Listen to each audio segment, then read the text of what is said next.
창세기 25장 1절에서 11절 되겠습니다. 봉독해 올립니다. 아브라함이 후처를 맞이하였으니 그의 이름은 그두라라. 그가 시므랑과 욕산과 무당과 미디안과 이스박과 수아를 낳고 욕산은 스바와 드단을 낳았으며 드단의 자손은 아수르 족속과 르두시 족속과 르미움 족속이며 미디안의 아들들은 에바와 에벨과 한옥과 아비다와 엘다아이니 다 그두로의 자손이더라. 아브라함이 이삭에게 자기의 모든 소유를 주었고 자기 서자들에게도 재산을 주어 자기 생전에 그들로 하여금 자기 아들 이삭을 떠나 동방 곧 동쪽 땅으로 가게 하였더라. 아브라함의 향년이 175세라. 그의 나이가 높고 늙어서 기운이 다하여 죽어 자기 열조에게로 돌아가네. 그의 아들들인 이삭과 이스마엘이 그를 마므레 앞 해쪽 속 소알의 아들 에브론의 밭에 있는 막벨라 굴에 장사하였으니 이것은 아브라함이 해책 속에서 산 밭이라. 아브라함과 그의 아내 사라가 거기 장사되니라. 아브라함이 죽은 후에 하나님이 그의 아들 이삭에게 복을 주셨고 이삭은 부엘라헤로이 근처에 거주하였더라. 아멘. 이제 3일만 있으면 2020년이 끝이 납니다. 아주 특별한 2020년이었습니다. 저희들 꼭 저희들뿐만 아니라 미국과 전 세계에 있는 대부분의 사람들이 한 번도 경험하지 못한 그런 엄청난 전 세계적인 전염병이 있었습니다. 이런 가운데 수없이 많은 사람들이 여전히 경제적으로 고통을 당하고 경제적 고통은 둘째치고라도 미국에서만도 30만이 넘는 훌쩍 넘는 사람들이 목숨을 잃었습니다. 그래서 이 기간 동안 2020년 좋은 기억을 갖고 있는 사람들도 있지만 그렇지 않은 기억을 갖고 있는 사람들도 있습니다.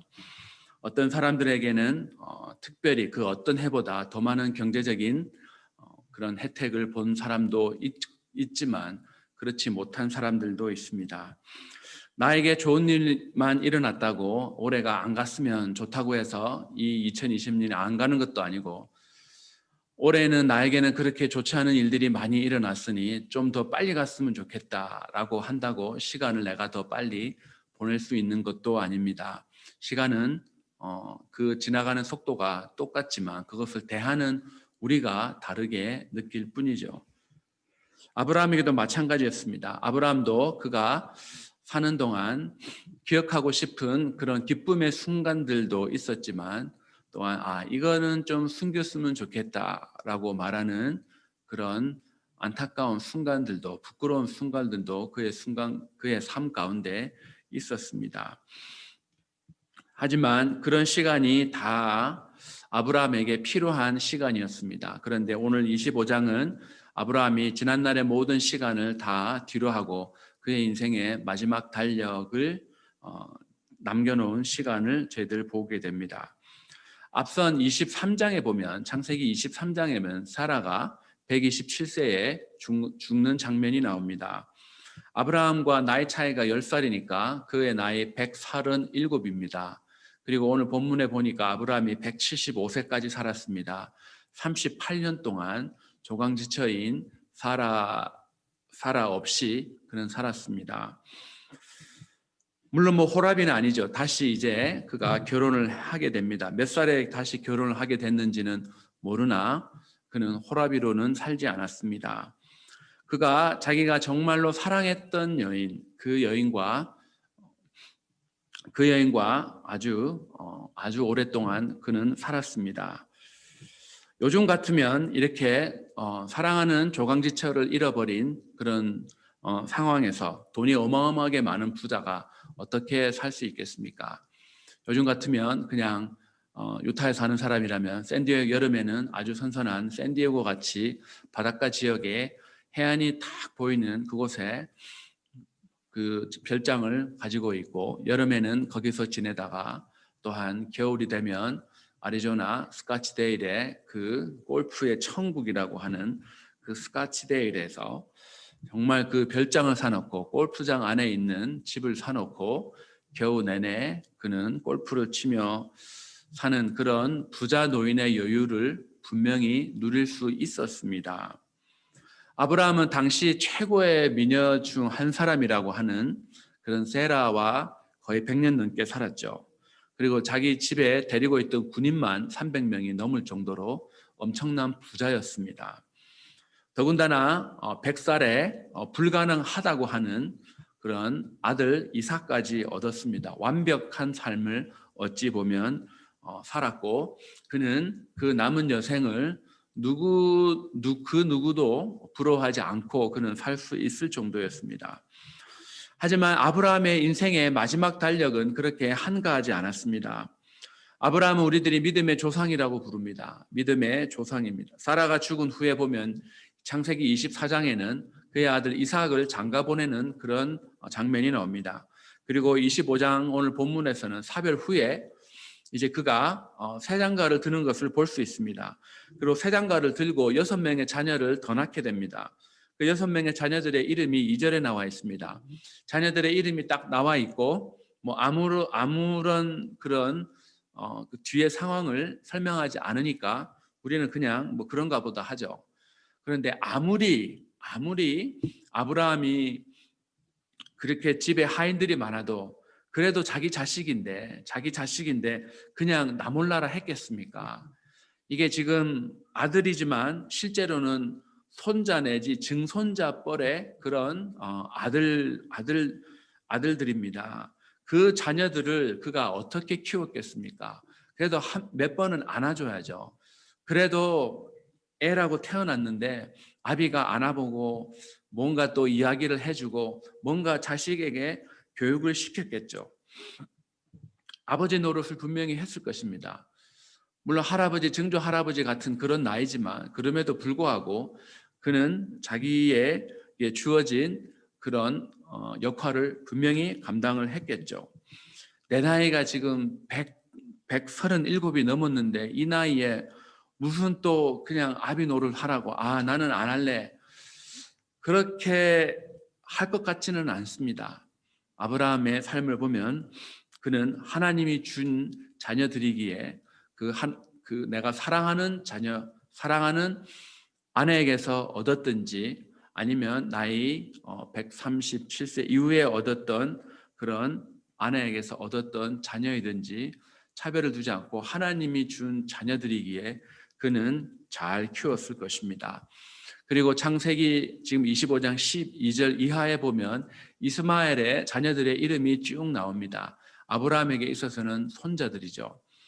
손자, 손녀들, 그들의 이름을 기록해 놓은 것도 보면 아브라함이 그들에게 분명히 어떠한 영향력을 미쳤을 것입니다. 그들에게 자주는 아니지만 자기 집에서 태어난 자녀들처럼은 아니지만 그럼에도 불구하고 그는 그들에게 하나님이 어떤 분이신지 분명히 이야기를 해 주지 않았을까요? 나 때는 말이야 하면서 꼰대 같은 그런 이야기를 하는 것이 아니라 나 때는 나는 하나님을 이렇게 경험했어. 하나님이 내 삶 가운데 이렇게 개입하고 하나님이 내 삶 가운데 이런 큰 역사를 일으켜 주셨어. 하나님이 어떤 분이신지 그는 분명히 자랑하고 증명하면서 살았을 것입니다. 그는 75세에 자녀가 없는 상태에서 하나님의 부르심을 받았습니다. 그리고 175세까지 그는 100년 동안 믿음의 사람으로 살았던 것을 저희들 볼 수 있습니다. 100년 동안 아브라함의 삶 가운데 있어서 부자 노인으로서 그가 여유를 부르면서 살았을까요? 그는 죽기 전까지 자기에게 주어진 삶에 최선을 다했습니다. 나는 이제 나이도 많고 자식들도 많으니까 너희들이 다 알아서 해라. 그것이 아니었죠. 저희 집 둘째와 셋째가 다니는 그런 엘리멘터리 스쿨이 있습니다. 거기에 가보면 이제 아침이나 오후에 아이들 픽업하는 시간에 보면 그 크로싱 가드라고 있습니다. 그 스탑 사인이라는 그런 팻말을 들고 아이들이 길을 안전하게 건널 수 있도록 도와주는 그런 사람입니다. 사실은 별로 하는 것이 없습니다. 아시다시피 이 동네에 이렇게 학교에서 걸어서 다니는 아이들이 그렇게 많지 않습니다. 대부분 부모가 아니면 할아버지나 할머니가 그 자녀들을 학교에 드랍을 합니다. 그럼에도 불구하고 몇몇 학생들이 있으니까 그런 크로싱 가드가 필요합니다. 그런데 저희 자녀들이 다니는 그 학교에 크로싱 가드는 나이가 지극히 많은, 제가 볼 때 75세는 훨씬 넘어 보이는 그런 할아버지였습니다. 그 할아버지가 올해는 아마 코로나 때문에 이렇게 고위험군 나이라서 올해는 못 봤지만 지난 5번의 겨울 동안 그 할아버지를 매년 저희들 볼 수 있었습니다. 그 뭐 사실 무료는 아니죠. 분명히 시간당 페이는 받습니다. 뭐 찾아보니 12불에서 13불 정도 받습니다. 택스 떼면 사실 시간당 10불이죠. 하루에 20불, 일주일이면 100불입니다. 그 뭐 할아버지가 그 한 달에 뭐 돈 400불 벌어서 뭐 하겠습니까? 그 없어서 그런 일을 하겠습니까? 그렇지는 않죠. 자기의 손자들 아니면 증손자뻘 되는 아이들을 위해서 자기가 뭔가를 이 나이에도 불구하고 뭔가 할 수 있다는 것, 그 인생의 의미를 찾아서 그는 자기의 시간을 드리고 그는 자녀들을 위해서, 그런 어린 아이들을 위해서 봉사를 했습니다. 거기에 따라오는 대가도 분명히 있기는 했습니다.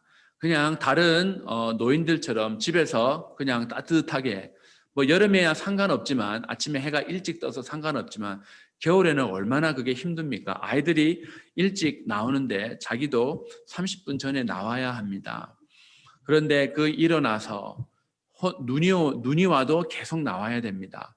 그렇게 그 위험한 길을 운전을 해가면서 그는 자기의 남은 인생을 최선을 다하면서 살아가고 있는 모습을 봅니다.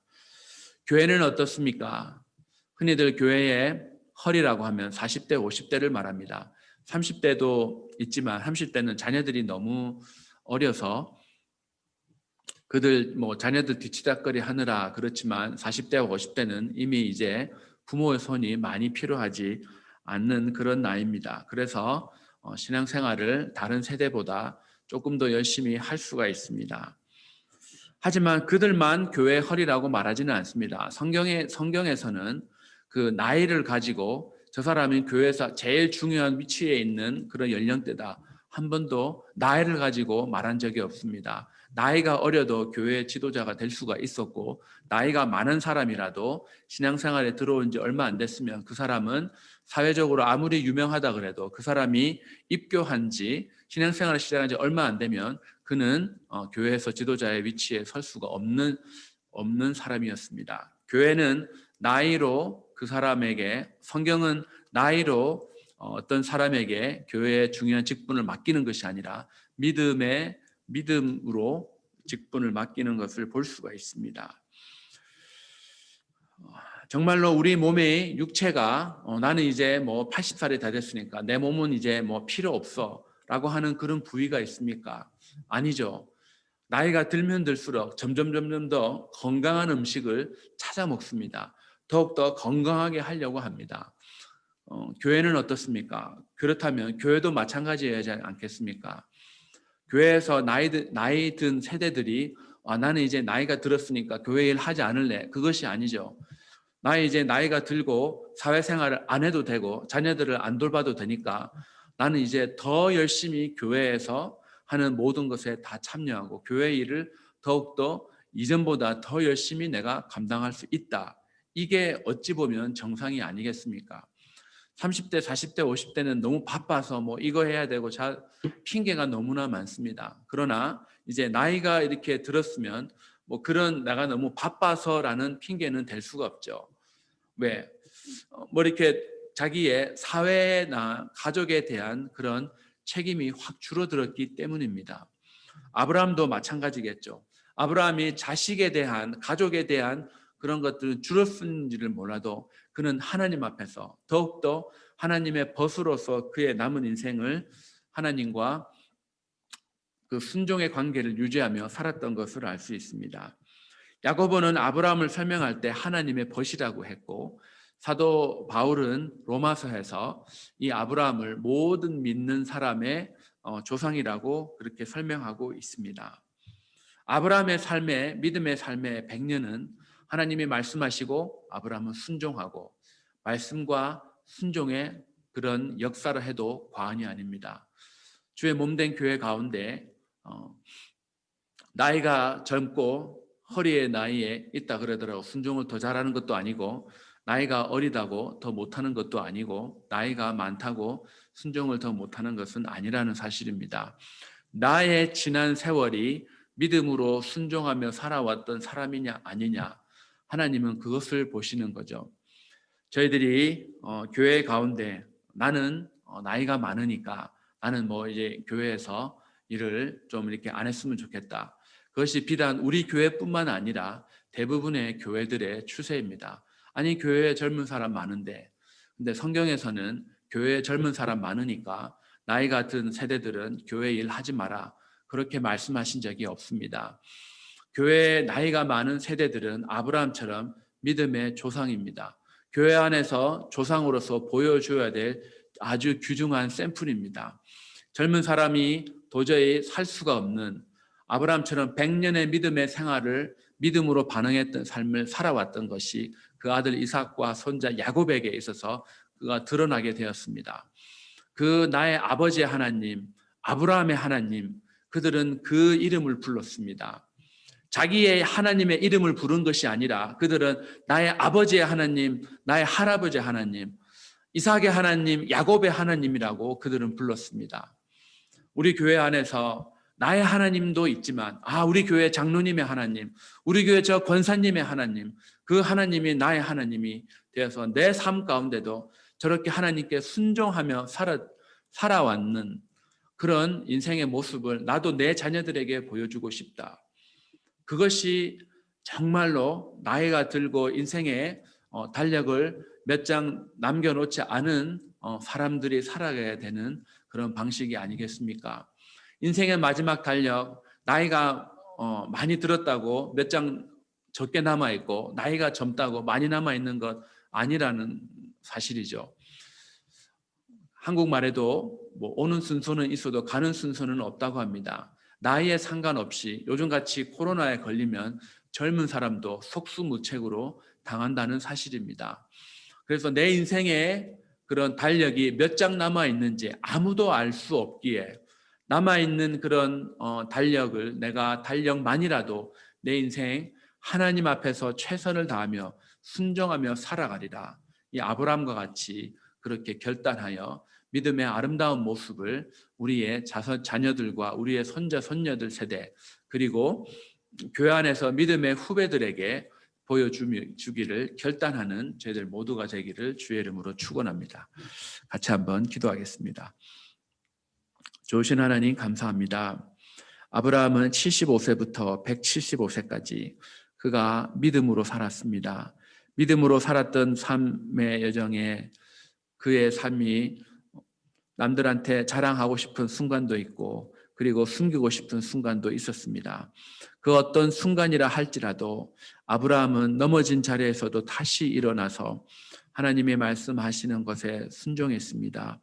하나님, 저희들 이 땅을 얼마나 더 살지 아무도 모르지만 저희들 살아있는 동안 하나님의 말씀에 순종하기를 원합니다.